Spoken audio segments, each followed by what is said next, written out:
بسم اللہ الرحمن الرحیم۔ شروع اللہ کے نام سے جو بڑا مہربان نہایت رحم کرنے والا ہے۔ السلام علیکم۔ فلسطین کا ایک پرانا نام کنعان بھی ہے۔ یہ جگہ مسلمانوں، عیسائیوں اور یہودیوں تینوں کے لیے بہت اہم ہے، کیونکہ تینوں مذاہب کے عقیدے اس زمین سے جڑے ہوئے ہیں۔ مسلمانوں کے لیے یہ جگہ واقع معراج اور مسجد اقصی جو کہ پہلا قبلہ تھا، اس کی وجہ سے نہایت قابل احترام ہے۔ عیسائیوں کے لیے یہ اس لیے اہم ہے کہ حضرت عیسیٰ علیہ السلام کی پیدائش اور ان کی تبلیغ اسی زمین پر ہوئی اور یہیں انجیل نازل ہوئی۔ یہودیوں کے نزدیک بھی یہ زمین بہت اہم ہے، کیونکہ یہاں حضرت داؤد اور حضرت سلیمان علیہ السلام کی بڑی سلطنتیں تھیں اور یہاں ہی ہیکل سلیمانی تھا۔ ان کا یہ بھی عقیدہ ہے کہ وہ ایک دن دجال کی قیادت میں یہاں سے دنیا کی حکومت چلائیں گے۔ اب اگر ہم فلسطین کی جغرافیائی یعنی جگہ کے لحاظ سے پوزیشن دیکھیں تو یہ دنیا کے نقشے کے بیچ میں واقع ہے۔ یہ اصل میں شام کے علاقے کا حصہ تھا۔ اس کی شمال میں لبنان، جنوب میں سینا کا صحرا جو مصر کا علاقہ ہے، شمال مشرق میں شام اور مشرق میں اردن ہے۔ اس کا کل رقبہ تقریباً 27,000 مربع کلومیٹر ہے۔ مغرب کی طرف بحر روم ہے۔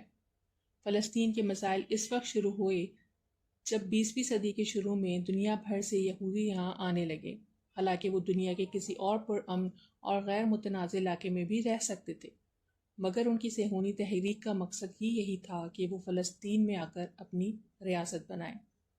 وہ صرف بسنے کے لیے نہیں آئے، بلکہ ان کا مقصد یہاں کے اصل رہائشی لوگوں کو زبردستی نکالنا تھا۔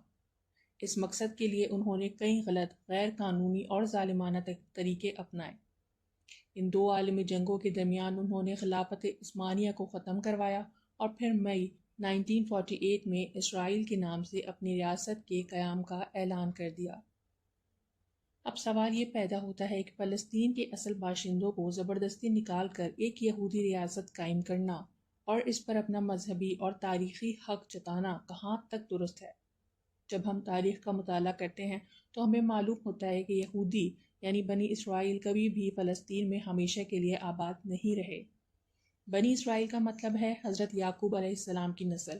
کیونکہ یعقوب علیہ السلام کا لقب اسرائیل تھا، وہ خود اپنی زندگی میں ہی فلسطین چھوڑ کر مصر چلے گئے تھے۔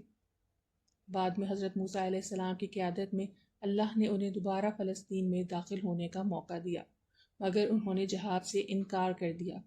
حضرت موسیٰ علیہ السلام کے بعد یوشع بن نون کی قیادت میں وہ فلسطین میں داخل ہوئے اور وہاں حکومت قائم کی۔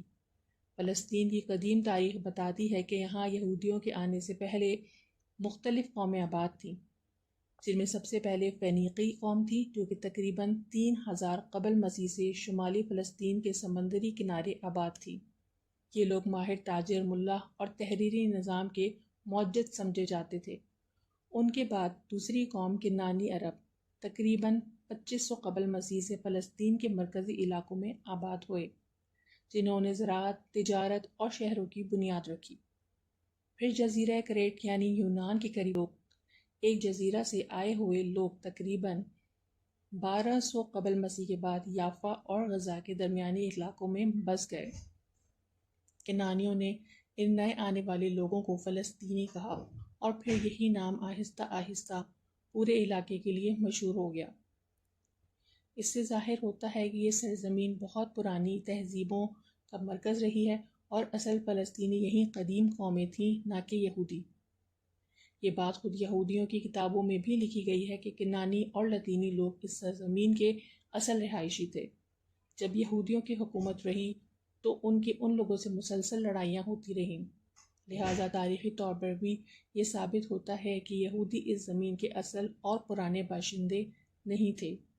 ان کی دو حکومتیں قائم ہوئیں، ایک مملکت اسرائیل جو صرف 244 ایئرز قائم رہی اور دوسری مملکت یہودا جو 362 سال رہی۔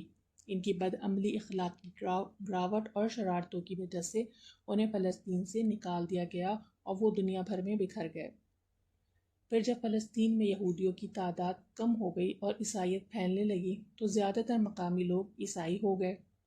پھر جب حضرت محمد مصطفیٰ صلی اللہ علیہ وآلہ وسلم کی نبوت کا آغاز ہوا اور اسلامی لشکر فلسطین پہنچے تو آہستہ آہستہ یہاں کے لوگ مسلمان ہو گئے اور پھر مسلمانوں کی اکثریت بن گئی۔ صرف تھوڑے سے لوگ عیسائی یا یہودی بچے۔ 1919 کی مردم شماری تک یہی صورت حال تھی۔ 1922 کی شماری کے مطابق فلسطین کی کل آبادی 18 لاکھ تھی، جن میں 4 لاکھ مسلمان، 73,000 عیسائی، 88,000 یہودی، 7,000 دروزی اور چند دوسرے اقلیتوں سے تعلق رکھنے والے لوگ شامل تھے۔ مگر 1919 کے بعد سے یہودی بڑی تعداد میں فلسطین آنے لگے۔ یہ سلسلہ اتنا بڑھا کہ وہاں کی آبادی کا تناسب ہی بدل گیا۔ صہیونی دہشت گردی کی وجہ سے عرب لوگ اپنے علاقے چھوڑ کر ارد گرد کے عرب ممالک میں پناہ لینے لگے۔ اس طرح مسلمانوں کی اکثریت اقلیت میں بدلنے لگی اور پھر 1948 میں یہودیوں نے اسرائیل کے نام سے ایک ریاست بنانے کا اعلان کر دیا، جس کا کوئی تاریخی جواز نہیں تھا۔ اگرچہ صہیونیوں نے اس ریاست کے حق میں جھوٹی مہمات چلائیں، مگر حقیقت یہ ہے کہ خود یہودیوں کی بڑی تعداد صہیونیت اور اسرائیل کی ریاست کے خلاف ہے۔ یہ تو تھی مختصر سی تاریخی جھلک۔ اب ہم دیکھتے ہیں کہ یہودیوں کے دعوے کا دینی لحاظ سے کیا جواب ہے۔ یہودی کہتے ہیں کہ فلسطین ان کے لیے اللہ کی طرف سے وعدہ کی گئی زمین یعنی ارض موعود ہے۔ ان کے مطابق انہوں نے حضرت یوشع بن نون، حضرت داؤد اور حضرت سلیمان علیہ السلام کی قیادت میں یہاں عظیم حکومت قائم کی تھی اور بعد میں انہیں زبردستی نکال دیا گیا۔ لیکن در حقیقت قرآن اور علماء کرام کی تفاسیر سے معلوم ہوتا ہے کہ اللہ تعالیٰ نے یہ زمین ان کی ملکیت کے طور پر نہیں دی تھی، بلکہ اگر وہ شریعت پر چلتے، نیک اعمال کرتے اور دین خالص اللہ کے لیے رکھتے تو یہ زمین ان کے لیے انعام کے طور پر دی گئی تھی۔ مگر جب انہوں نے اللہ اور اس کے رسول کا انکار کیا، شریعت کو چھوڑ دیا، نیک لوگوں کے دشمن بن گئے، یہاں تک کہ انبیاء کو قتل کرنے لگے، تو اللہ نے ان سے یہ مقام چھین لیا اور انہیں دنیا بھر میں ذلیل کر کے بکھیر دیا۔ اب یہ مقام امت محمدیہ صلی اللہ علیہ وآلہ وسلم کو دیا گیا ہے۔ چونکہ فلسطین ہمیشہ سے انبیاء، نیک لوگوں اور اللہ کے سچے دین والوں کی سرزمین رہی ہے اور آج صرف مسلمان ہی دین حق کی پیروکار ہیں، اس لیے دینی اور تاریخی دونوں اعتبار سے مسلمان ہی اس زمین کے اصل وارث اور زیادہ حقدار ہیں، اور یہ ان کی ذمہ داری ہے کہ اس زمین پر قابض ظالموں اور فساد کرنے والوں کے خلاف کھڑے ہوں۔ اسلام ایک عالمی دین ہے، یہ کسی خاص قوم، رنگ، نسل یا خاندان کے لیے نہیں، بلکہ ہر شخص اسلام قبول کر کے امت مسلمہ کا حصہ بن سکتا ہے۔ اللہ تعالیٰ نے اسی امت کے ذریعے یہودیوں کی نسلی اور مذہبی غرور کو توڑ دیا۔ فلسطین صرف ایک زمین کا نام نہیں، یہ انبیاء کی سرزمین ہے، شہداء کی خوشبو سے مہکتی ہوئی خاک ہے، امت مسلمہ کی غیرت کا امتحان ہے۔ تاریخ گواہ ہے کہ ظالم کبھی دوام نہیں پاتا اور حق کبھی دبایا نہیں جاتا۔